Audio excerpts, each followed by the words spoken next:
वाल्मिक कराडच्या आवाजाचे नमुने आज तपासणार। विष्णू चाटेच्या मोबाईलवरून 2 कोटींची मागितली खंडणी। विष्णू चाटेचा मोबाईल सीआयडी चौकशी करता ताब्यात।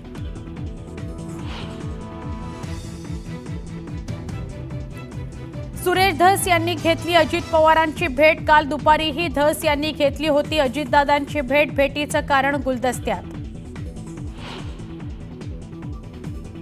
उपमुख्यमंत्री अजित पवार आज दिल्ली दौऱ्यावर। दिल्ली विधानसभा निवडणुकीच्या पार्श्वभूमीवर पक्षाच्या नेत्यांची घेणार बैठक, तर भाजपच्या वरिष्ठ नेत्यांनीही भेट घेण्याची वर्तवली शक्यता।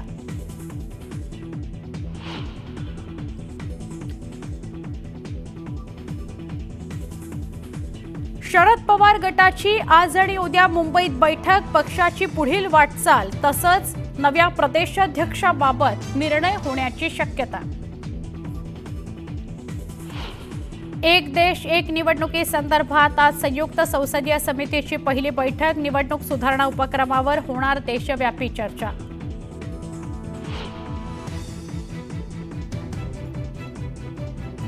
सिडकोच्या 26,000 घरांच्या किमती अखेर जाहीर। 25 लाखांपासून 97 लाखांपर्यंत घरांची किंमत, तर 10 जानेवारीला ऑनलाईन नोंदणीची शेवटची संधी।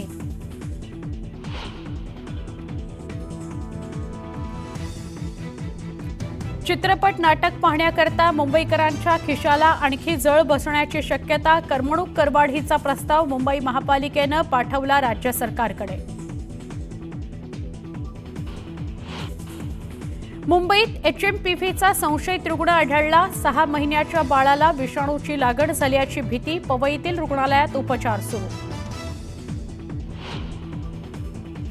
कर्नाटकच्या म्हैसूरमध्ये 8 वर्षाच्या चिमुकलीचा हृदयविकाराच्या झटक्यानं मृत्यू। शाळेतील वर्गात हार्ट अटॅकनं चिमुकली कोसळली, मृत्यू झाला। घडली घटना।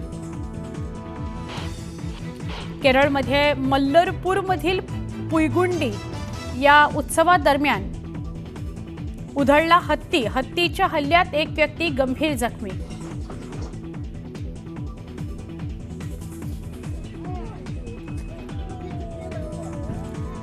तिबेटमध्ये आलेल्या शक्तिशाली भूकंपामध्ये आतापर्यंत किमान 126 जणांचा मृत्यू, 188 जण जखमी। 3 तासात जवळपास 50 भूकंपाचे धक्के बसल्याचा अंदाज।